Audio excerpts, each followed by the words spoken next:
Hello, welcome to the Plaid Sheep Oracle. This is a collective reading for Neptune entering Aries for the first time in a very long time. So he's going to enter on March 30th. He's going to stay there, getting through, I don't think he gets quite to 2 degrees, but close, or maybe just to 2 degrees.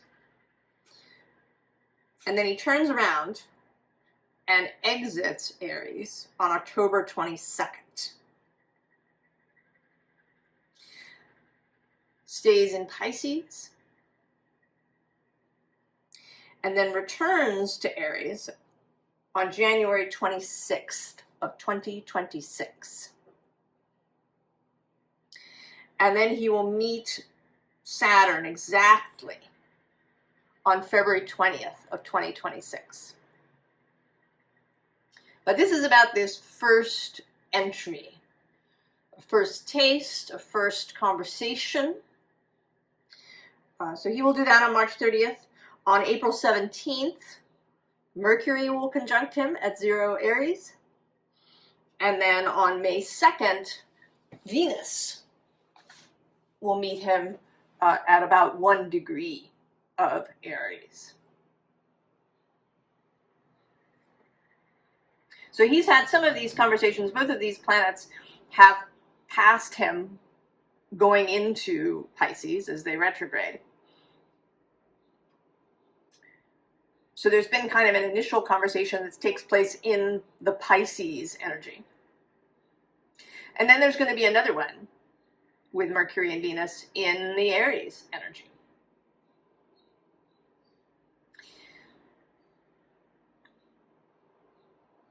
So we begin, and I was not surprised to see it, with the Alchemist. So this is kind of the archetype, one of the feelings of Neptune entering Aries.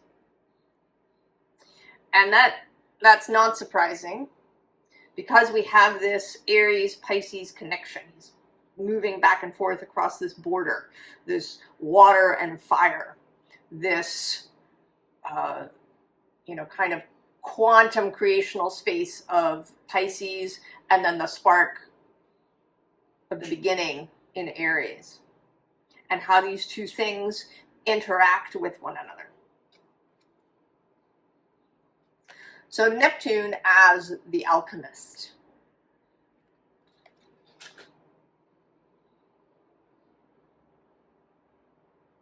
Now, interestingly, the underlying here is the Hypocrite. He is, I think, the most difficult card in this archeo archetype deck. We've all done it, I think, at some point in our lives. Said one thing, done another, espoused a particular set of beliefs, and then crossed our own lines. Expected other people to toe the line when we don't ourselves.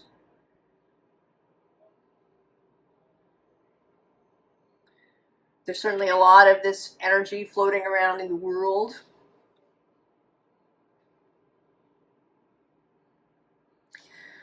But below him is the Falcon, who sees from a bigger perspective. And actually also the Reflector.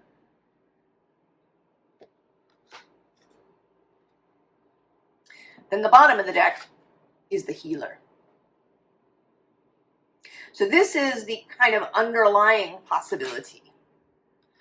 That's really the whole impetus, really, for alchemy is one of healing, the great work, the soul work, the alchemy of the soul, or of the spirit. And I would say really of the human spirit, of our own stuff that we accumulate in our human life. The alchemy of that is the healing process. And so the very first invitation here of Neptune, and I think the primary invitation, is one of healing, and not just of the self, but of the bigger collective. We begin over here with the Seven of Swords futility card. But in this deck, it always seems like, overcoming futility. Because actually, the seventh sword is this horn. The other horns are six. So it's kind of a Six of Swords energy to me, really, when you, right, like you choose your sword of truth among the seven. And then you can transcend. And below that is the Fool.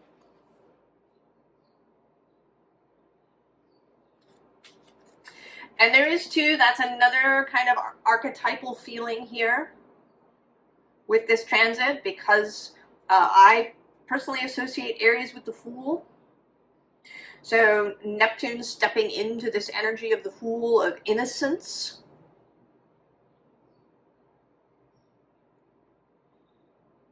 Not so much of childhood, but of innocence.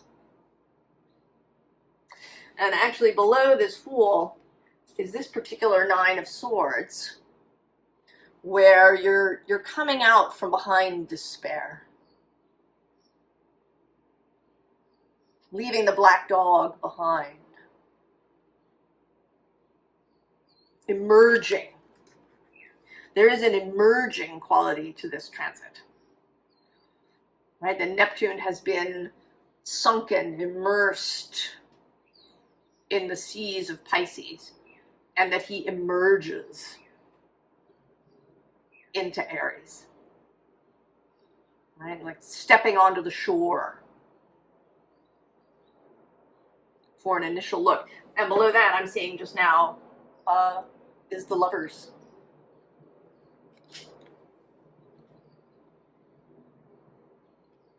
The bottom of the deck, Three of Wands and Virtue.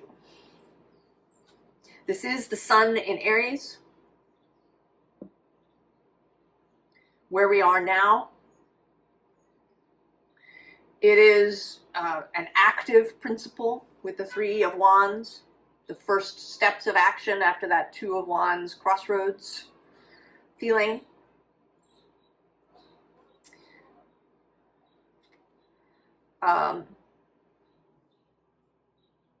And then there's Virtue. The alternative to the Hypocrite. Integrity. I use that word a lot on this channel. And I mean it, right, as in, right, if something has integrity, if a ceramic jar has integrity, then it holds water.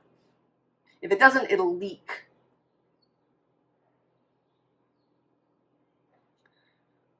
So to be in integrity with yourself is to be in wholeness, to not have cracks. And that's both in a kind of ethical sense, that you do what you believe to be right, that you adhere to your own code, right? That you are not hypocritical, but also that you then maintain your own energy, that it's not all leaking out everywhere.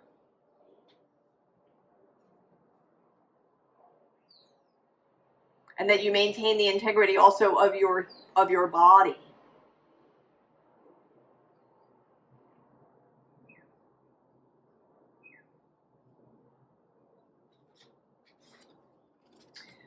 So we have seduction, the Seven of Cups.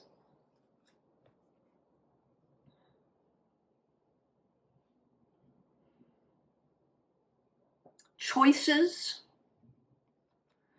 Seduction is a word that can go in both directions. It can be beautiful, right? A seduction between lovers. Somebody who, leaves a trail of rose petals for you to follow.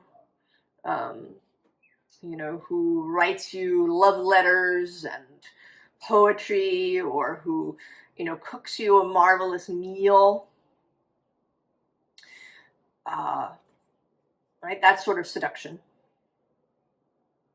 Or one can be seduced into doing what one knows one really doesn't want to be doing. Seduced into doom scrolling. Or into, in some way, violating your integrity. And you might even have, you know, what you think is a really good reason. You know, this sort of shows up in spy movies, right? You know, spy agencies doing really kind of corrupt, awful, illegal things because they believe that that's the only way to achieve their goal, the only way to protect. But of course, we see in these movies that, you know, generally goes terribly wrong. And that the corruption, you know, it leaks, right? It gets into the soul, the spirits, I should say, of those agents that, you know, engage in this stuff. So to be, right, awareness around seduction.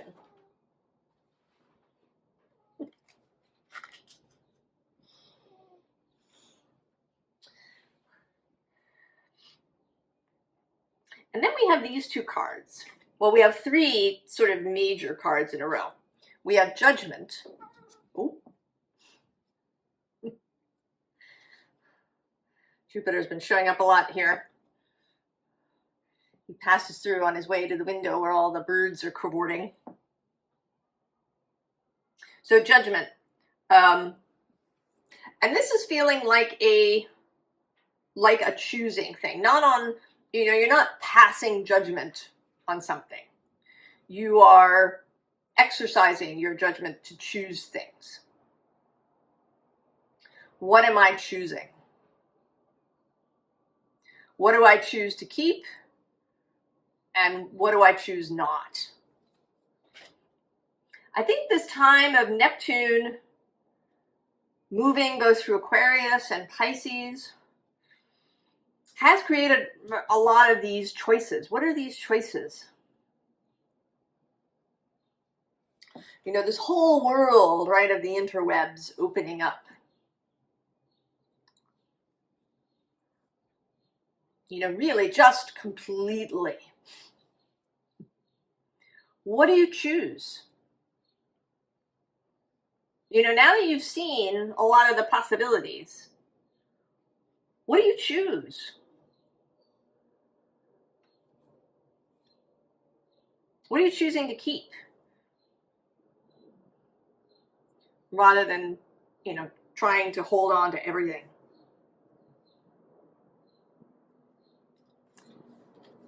Then Justice. Clarity, integrity again. The interplay, I want to say. I know, I don't like the word balance. I don't know what it is that I have some sort of antipathy towards using it. Maybe because it gets used a lot, perhaps, or because it implies sort of equal amounts of things, and that isn't really what I think it's about.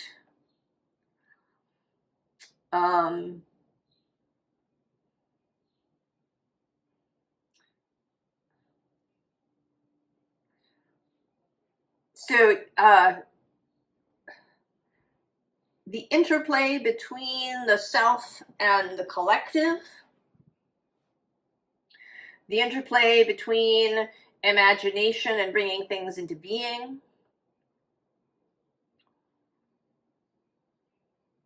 the interplay between the heart and the mind,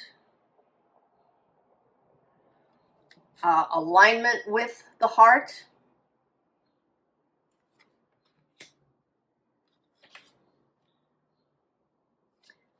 and then the Tower.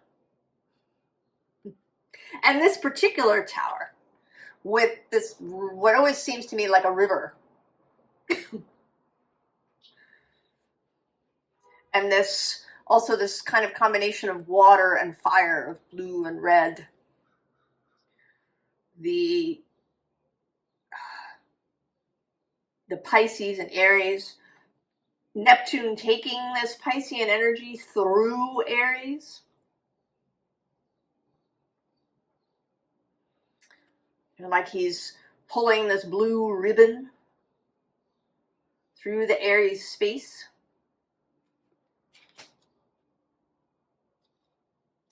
And of course, all of the major change that implies. The phrase that keeps coming up is the storm is coming.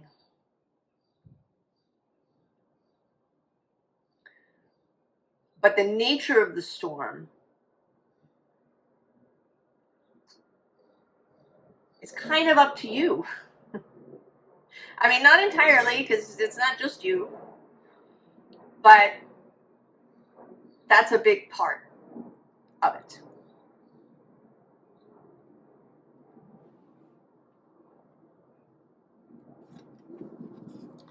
So we have this card. And what this is feeling like, this retreat, this sort of bubble,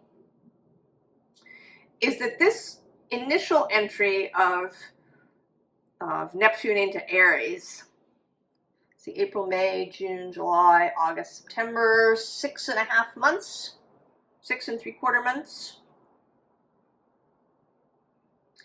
of his being in Aries, is like a taste. It's an initial attempt.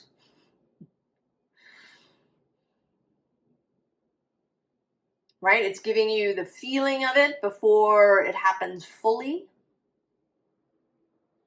And right below it is this, oh, look at that. We have both transformation and I'm seeing now transmutation. So it's like doubling down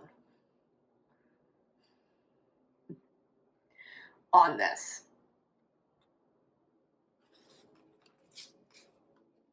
And there's this pearl in the oyster, as well as, you know, Venus on the half shell, all of these images coming through. Venus having moved back and forth, moving back and forth between Aries and Pisces, meeting Neptune 3 times during this process.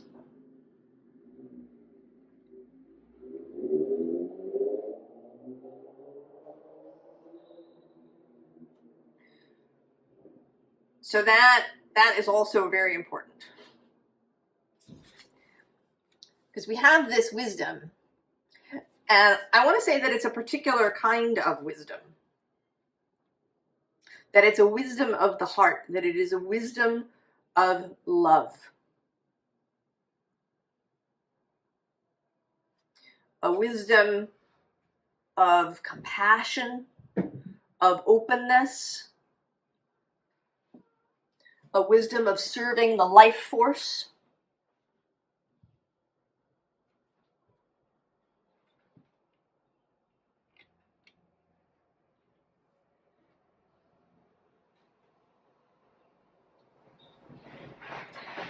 Sorry, I'm a little distracted. Jupiter the cat is very, very communicative this morning.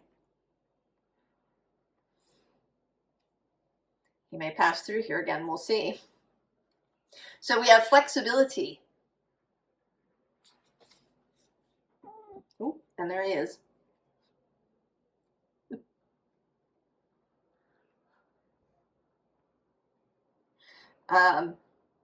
So that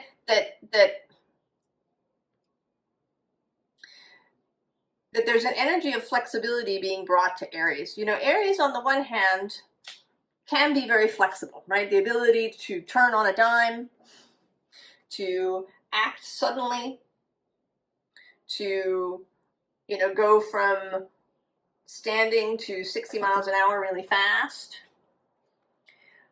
But like all the fire signs, it can also be a little, you know, like an arrow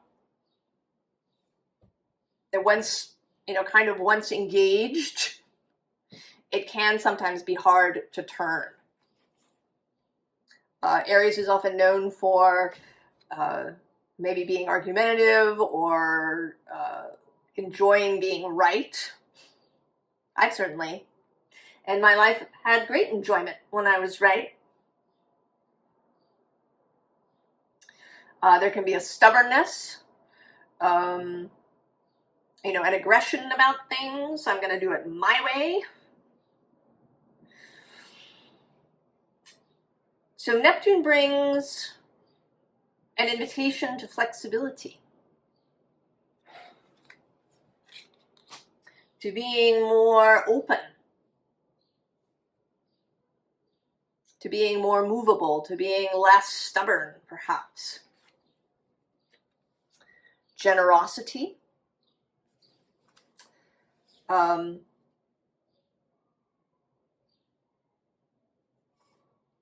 That too, I think, is I want to say this is a generosity of listening. I'm kind of seeing this as a tree, that maybe people are gathering under to listen to one another.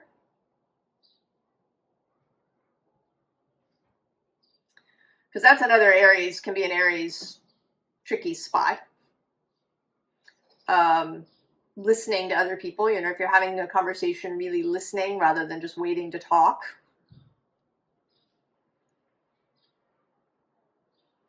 Genuinely listening, having the patience to really listen. There's something about this tree. There's, like an openness, like all of the leaves are ears that are listening.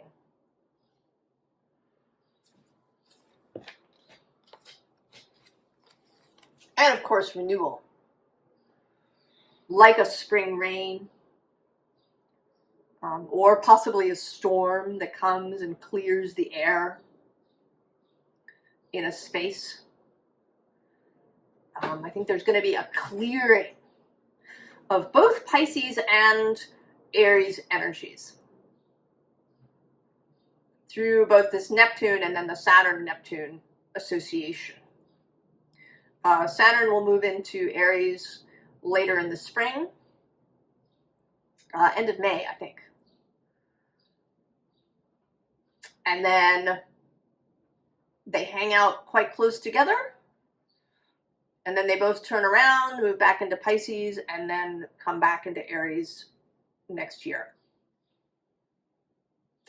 And I think that back and forth is going to clear a lot of air. There's going to be some storminess. But because Saturn is there, I genuinely don't think we're talking about something chaotic. There is going to be change. There may be a dissolution, a dismantling of various things across that Pisces, Aries border. For you personally, it may be wherever that lives in your chart.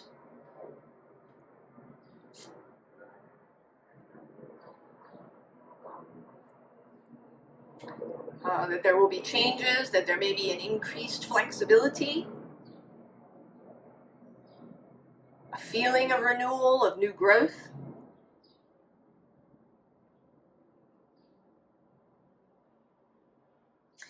And I think that another thing that will be revealed for you, for all of us, is purpose. If you've been, not necessarily even what, you may have purpose in your life. You may feel very purposeful. But you haven't quite known, how to proceed. Neptune in Pisces, I think, has been a beautiful space for imagination. But I think it's also been really foggy.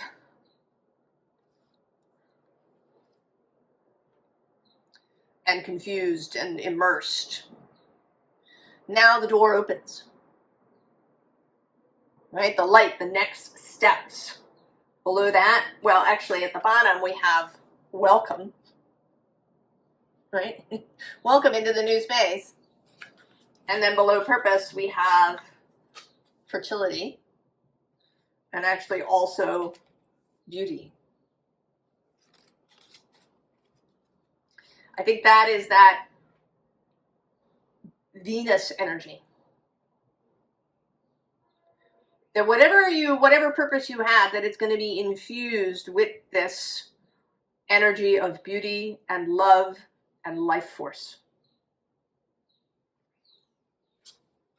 Right? The creation.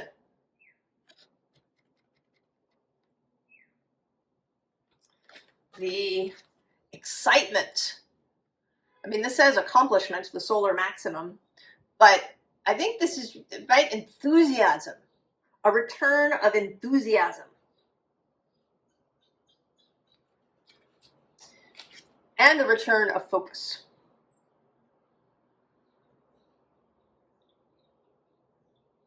Now, if we are talking about for you personally, some sort of creation of some kind, this may, as he enters Aries, you may feel a real surge of invigoration. That maybe you take some real first steps towards whatever it is. You know, kind of a first draft of whatever it is. I mean, an idea that's actually coming to mind is moving. But that you're going to go and live somewhere really temporary for several months. You know, maybe you want to sell your house, perhaps, and the perfect buyer comes along, but you haven't found the new house yet. And so you're going to go and live somewhere temporarily. You know, maybe stick your stuff in storage, except for clothes and your favorite books. And then you have that whole time, I think, when Neptune moves back into Pisces, to kind of dream. To really, you know, that you don't feel pressured. You know, this buyer for your house has shown up, and that's wonderful. And we don't want you to feel really pressured to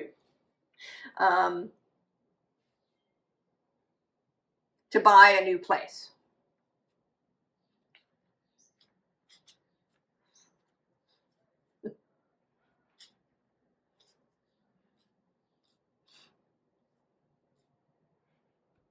So you're going to have this time as Neptune dips back into Pisces for several months. And then he meets with Saturn, and you have your new house to move into, you know, in the spring.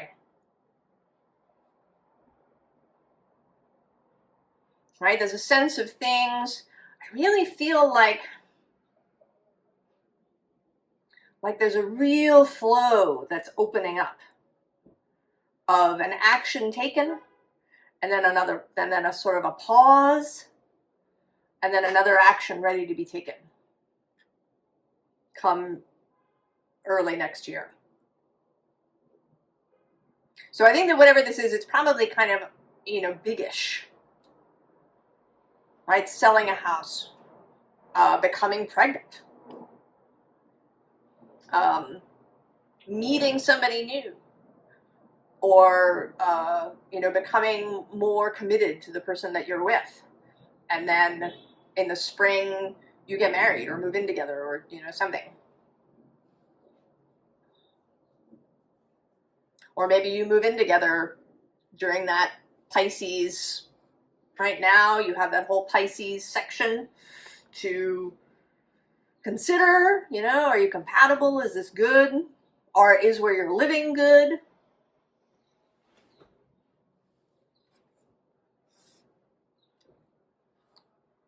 Right? There's this whole feeling of this really nice flow that can happen for you and for all of us.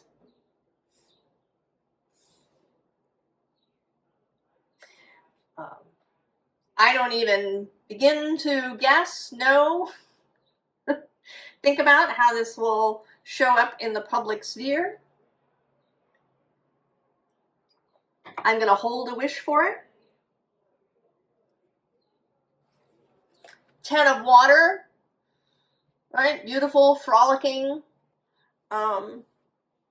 in the space. There's both land and water happening here. There's these lotus flowers and sunshine and hummingbirds. It's everything. The bottom of the deck is the 5 of water. So this is seeming now, you know, you may be here, possibly, maybe, and this angel, right, is wanting to call you into this 10 of water space.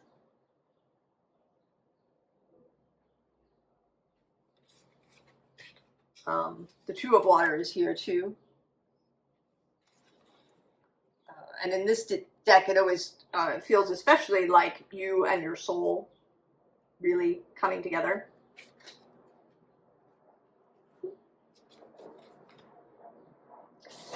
And then the Ace of Water, the Ace of Cups. And I've been realizing as I'm sitting here doing this reading that this card shows up 4 times on other decks. Unintentionally, I didn't, you know, set it up this way. We have this Ace of Cups, actually the butterfly and the Fool under it. This Ace of Cups. This one. And the mini.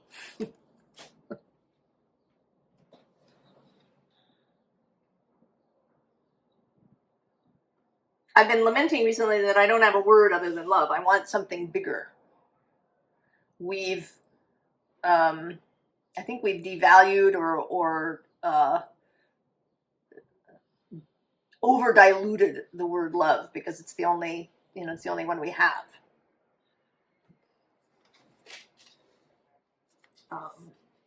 And kind of even the Greek, right? The Greeks had these different names for love, but even there, that I don't know, it's too specific, too academic. I don't know.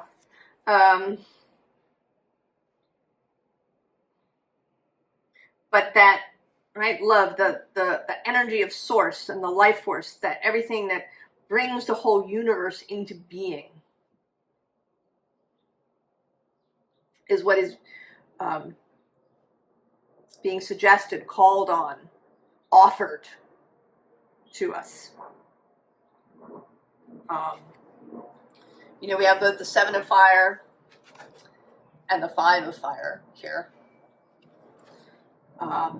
This is the third 7. So if 777 has meaning for you, there is that. I actually don't usually think about those things very much personally for myself, but today it actually does have meaning for me. So it may for you. And this feels like a progression, actually. That, you know, we start here, there's all of this stuff kind of going on, it looks a little chaotic. We don't quite know what's happening, but we're prepared to try. And then here she looks like a conductor, right? That she's conducting this orchestra of serpents, right? In this fire realm, this creational realm. And there too, with the serpents, this combination of fire and water. Serpent energy, dragon energy, the alchemist.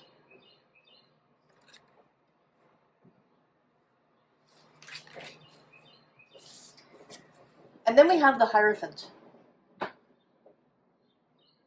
And this, I think, is some of this energy. There's a stability, a generosity, right? The life force itself as Hierophant.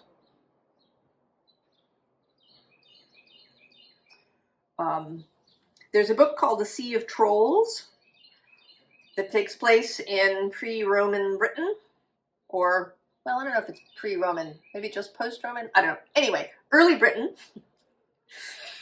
And the hero is a young boy named Jack, and he's an apprentice bard. And the vow that he makes, the commitment that you make as a bard, you say, I serve the life force.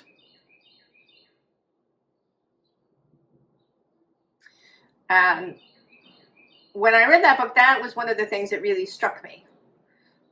There were a couple of things in the book that really struck me and kind of stuck with me. When that happens, I think of it as, right, a revelation, a truth, something important revealed.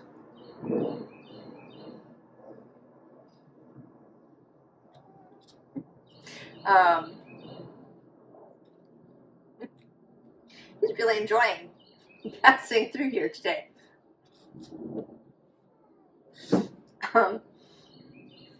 So it's that, right? That energy. Right? The energy that creates rules.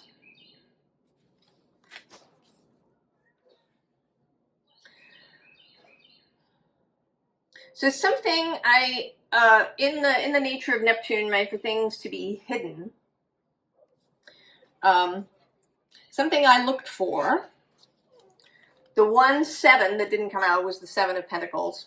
So I looked for that in both the tarot decks, and in this deck it sort of came out in a way that I think is relevant, which is, in this deck it's patience, and there's this Princess of Swords and then the King of Swords on the other side.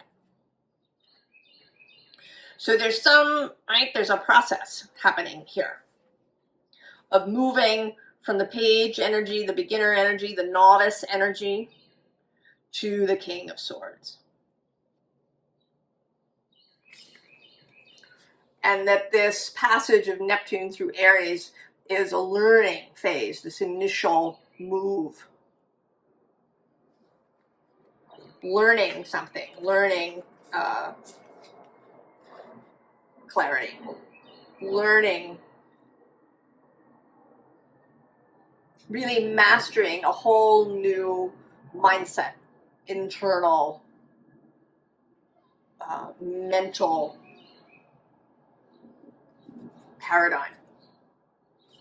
And then I decided to also look for the 7 of Wands, which is down here as the 7 of Fire. And it showed up, it's Valor in this deck, courage. And it showed up between the 5 of Swords, defeat, and the Ace of Cups. Again.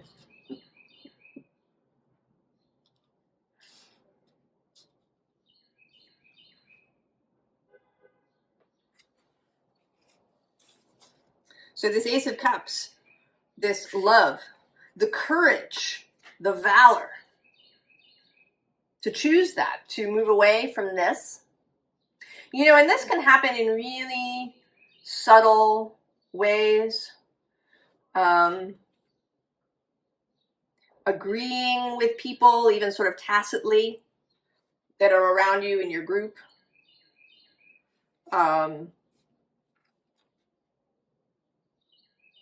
You know, either by just sort of sticking around or by not saying something if somebody around you says something that's really egregious or that you really don't agree with, choosing silence.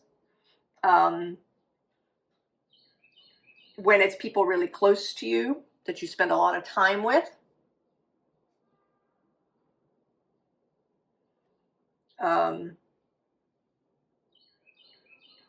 You know, personally, I don't think you have to, you know, run around the whole internet.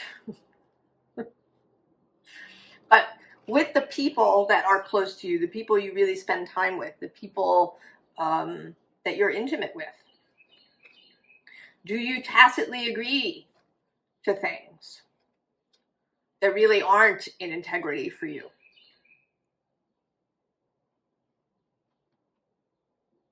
It may take courage, valor, to make different choices. And it may not even be, you know, about confronting somebody. You know, maybe am I making a different choice?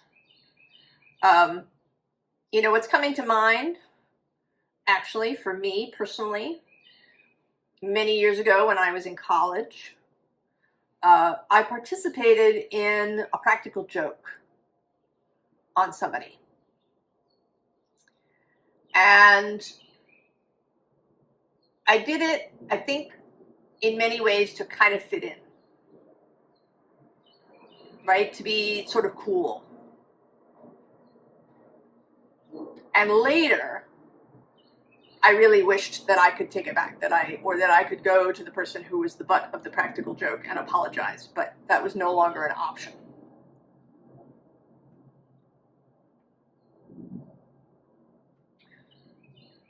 So there can be, right, there can be stuff like that.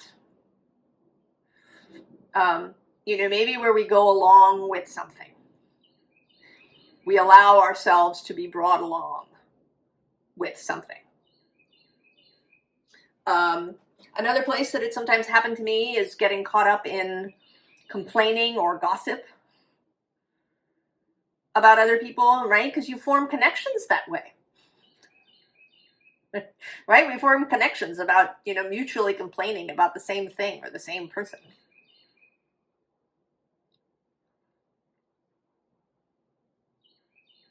But it's, right, it feels gross later.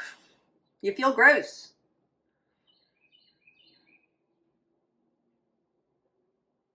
So the courage to not do that.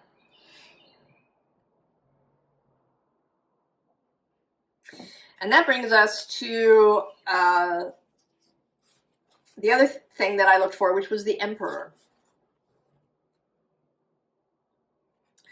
You know, Neptune moving into Aries. Right, Aries is associated with the Emperor card, this Neptunian Emperor. And he showed up between the Empress on one side, Venus, and then on the other we had both change and strength and death.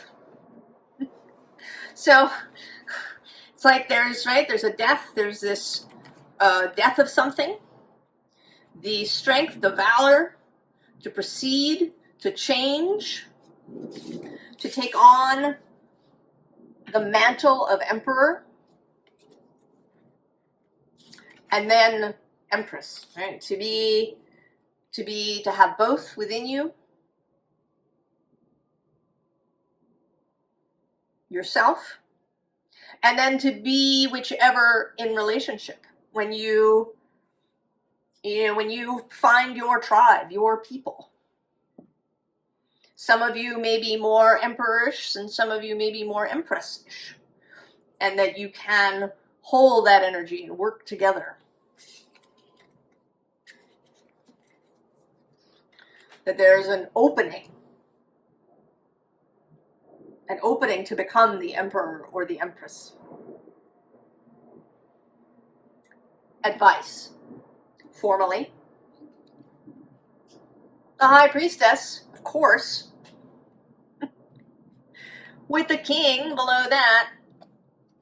And disruption. And the lady of the lake.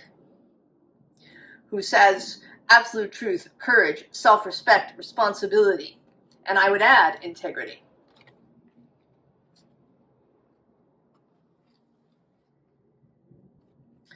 So the king is man, authority, male sexual energy, things pertaining to the law, justice. Also, I would add integrity, good judgment, leadership. The high priestess says discernment, prescience, prophecy, vision, flexibility, openness, the ability to receive without agenda.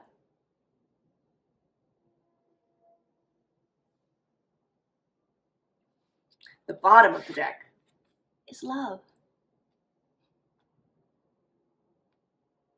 It's all about love. It's all about the heart. We have birth, rebirth. We have restriction. And, this wants to to come through as containment.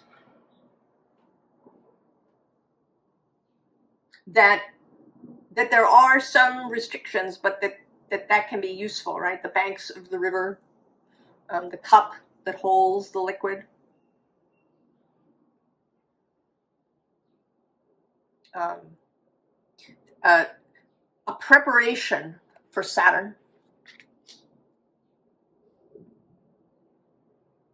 And I will probably do a reading for Saturn's entry into Aries later, when that happens. And then the stag. Pride, leadership. Right? This emperor / empress energy.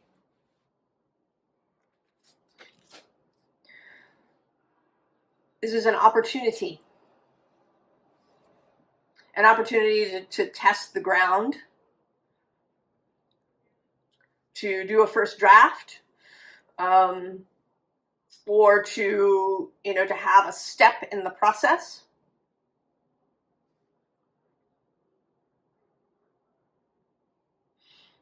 To have a refinement.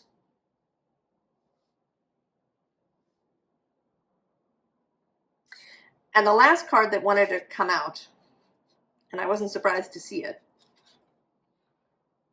seeing beyond.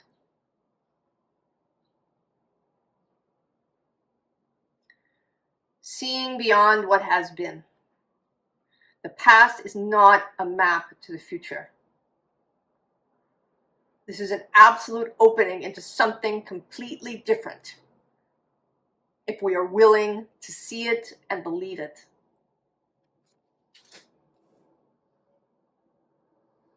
We do not have to do what has come before. We do not have to use the past as a guide to what can be.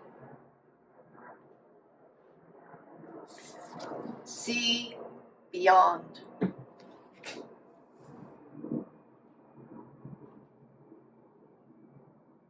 I hope that all of this is exciting and inspiring to you.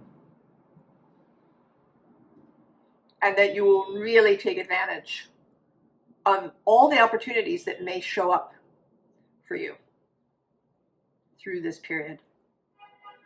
All the inspirations. Even, the tower moments. The dissolutions.